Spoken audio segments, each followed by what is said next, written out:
Okay, the Drunk Drea. This has been probably my top small streamer for the past 2 years. I fished it all over the place, all over the western US and South America, and it's a great, great fly. And of course, Brigham only knows how to fish one fly, and he was telling me maybe you should do a Drunk Drea Thin Mint, and little did he know I already had one. So here we go. Pink bead to keep with the pink beaded thin mint that we've been having so much luck with. I'm just going to start my thread right in front of that bead. I want to give it plenty of room because I'm going to wrap a pretty thick head right in front of that bead. So the bead isn't going to show up a ton, so you really could probably just use any color. But I'm going to cross over that bead, do a few crisscross wraps, just enough to keep it in place while we tie the fly, and we're good. All right, so this has 3 levels to the tail, and so instead of just tying in clumps of Marabou on top of each other, we're going to blend those in. This technique can kind of be a little bit of a pain in the butt, but the effect that you get at the end is just awesome. So black, brown, and light olive are the colors that I'm going to throw in this.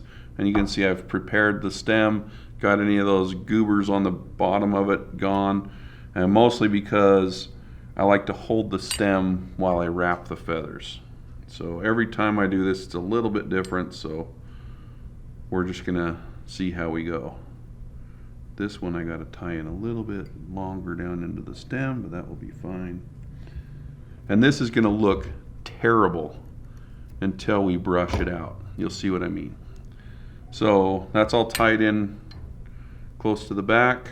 I'll line up those feathers as best I can, and I will just wrap those forward. Don't worry about eating up hook gap with this at all, because you're going to do it. It's not a problem. We can fix it later.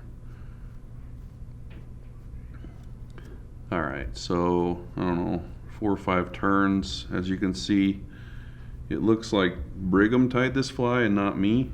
So just kidding. Brigham's actually a decent fly tire. We just don't want you to see his face on camera. I'm gonna start posting my flies. Okay, do it. All right, so from here I'm just gonna trim those stems out. And that will kind of want to unravel a little bit. That's fine. I'm just going to give a few tight wraps over those butts that I tied in. All right, so that looks terrible. So that's where this comes in. Get your favorite comb. If you got a fancy mustache waxing comb, you can use that. So I'm just going to brush all those fibers out. And once they're brushed out, I'm going to gather those all about like that and take my thread and just wrap over the top of them. So what that does is it creates a really cool tricolor kind of mottled tail. All right, at this point, we're just going to dub a body. I've got this Ripple Ice hair. Yeah, Ripple Ice hair in bronze peacock. You could use like peacock ice dub. We're just going to kind of do a messy dub on this and just cover up the body. You could use chenille here. You can use anything for the body. The body really isn't going to show through a ton. So once I get that all nastily dubbed on there, we're just going to cover this up. Well, that turned out not too bad. I've been tying flies for like 3 weeks now, so I'm getting pretty good. All right. Put a little bit more of that on there. This is a really coarse dub, so don't worry about getting it too tight. You got to use a lot of pressure to get it to stick. So here we are. I've dubbed almost over the top of that bead. That's exactly where I want it, and my thread kind of naturally slides over into this front section. Okay, so at this point we're going to build a really cool collar with this. So pay attention to this part most of all, because you can use this on all different types of flies. Okay, so at this point we're going to build the collar for this this fly. This is really what makes the fly. As you've seen so far, the fly is really not that cool, but this collar really makes the fly take new life. Moves in the water great. You can swing it, you can strip it. It's just awesome. So what we're going to do, I'm going to put 3 colors of Marabou in it, a little bit of flash, and 2 colors of dubbing. So in past video of the Drunk Drea, I had, you know, the fire hole board with a line on it, and honestly I just forgot mine at home. So we're just going to use a blank piece of, I don't know, whatever the photography nerds call this, Brigham, but I'm going to use it. It's white.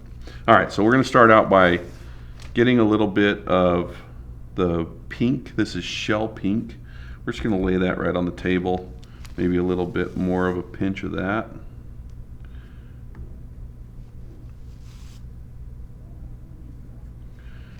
About like that will do just fine. And now, this Marabou isn't really anything special. It's actually kind of crappy quality Marabou, but I'm just going to pull some of these Marabou pieces off the stem, and I'll just lay those about like this. I'm going to do the same thing for the other colors.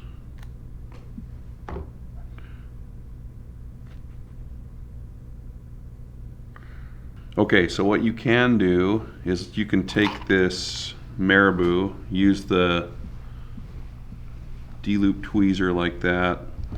You could cut it off the stem if you wanted, and then what I can do is I can just lay that down, pinch it with my finger, and then just lay that next to it so that nothing sticks to my finger. I'm actually going to get rid of those. So there we go. So that's 4 different layers. I'm just going to add a little bit more flash to it. So this is polar flash. So I'm just going to lay this about like that, trim it, 1 more section, and then the rest. So kind of messy, but it will show up. All right, so once I have this pile of, you know, just materials, doesn't look that cool, what I'm going to do is I'm going to take this D-loop tweezer and I'm going to scoop up that whole clump, and now I have all of that in one location ready to go in a dubbing loop.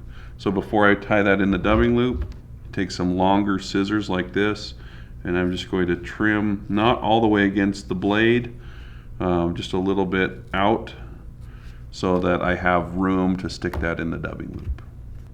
Okay, so we have our dubbing loop materials all put in this D-loop tool.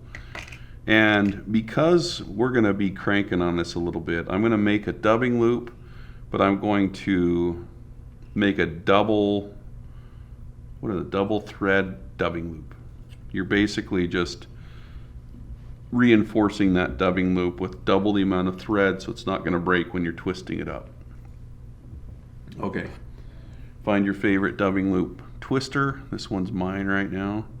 Put that in there, and now I'm just going to take this loop and I'm going to put that in right up by the fly very carefully, and then I'm going to start to spin it.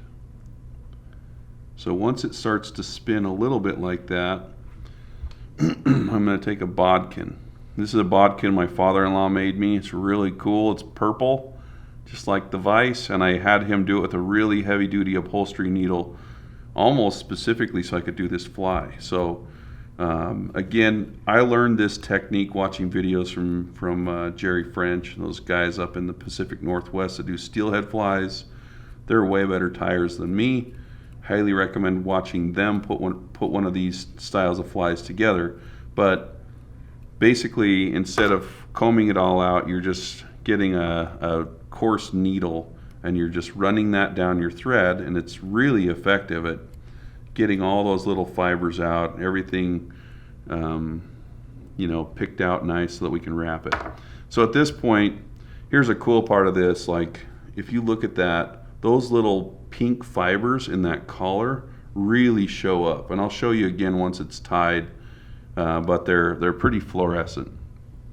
All right.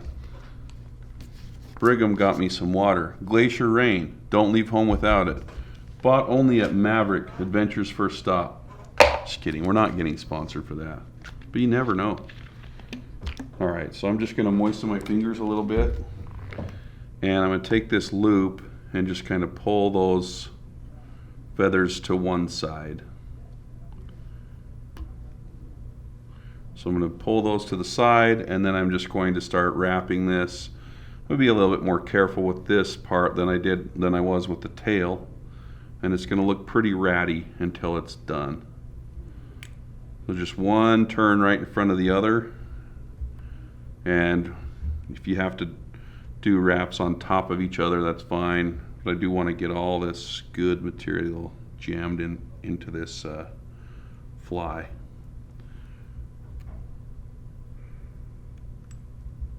See, we're getting close. I think I'm going to stop it right there. So once I get up to that eye, I'm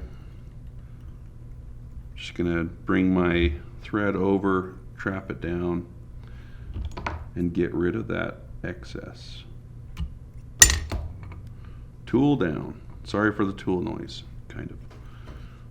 All right, so once I have this, there are some little stragglers that like to find their way into the eye of the hook, so you can just kind of push everything back if you want, and then just build up a tiny little head. Doesn't even need to show up, and we'll whip finish this.